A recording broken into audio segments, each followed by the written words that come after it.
जी तो अस्सलाम वालेकुम, क्या हाल चाल है। उम्मीद करती हूँ सब लोग खैरियत से होंगे। आज मैं आपको सिखाऊंगी प्याजी भिंडी मसालेदार बनाने का तरीका। चले जी कर चटपट कट कर लेते हैं। ये मैं प्याज कट कर रही हूँ और चट चट पट पट कर रही हूँ प्याज कट। ये प्याज कट हो गए मेरे।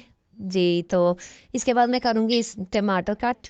टमाटर जो है वो हमारे कट हो गए हैं। जल्दी जल्दी वीडियो लगाई हुई है। उसके बाद हरी मिर्ची कट कर लेंगे और उसके बाद जो हमने भिंडी है ना वो धो के रखी हुई थी पहले से ही, और अब इसको कट कर लेंगे। कट करने के बाद इनको एक प्लेट में डाल के इससे सब कुछ रेडी कर लिया है। अब हम एक पैन में जो है वो एक कप ऑयल लेंगे और इसके अंदर हम भिंडी को तो जी ये हम जब तक तो पकाएंगे 5 से 8 मिनट तक हमें इसे पकाना होगा ताकि इसका जो है ना क्रिस्पीपन इस पे आ जाए, और हम इसको अपने एक बर्तन में निकाल लेंगे। और जो है ना जो हमारा कुकिंग ऑयल बच गया इसी में हमने जो प्याज रखे थे काट के वही इसी में हम लोग ना इसको 2 मिनट के लिए फ्राई करेंगे।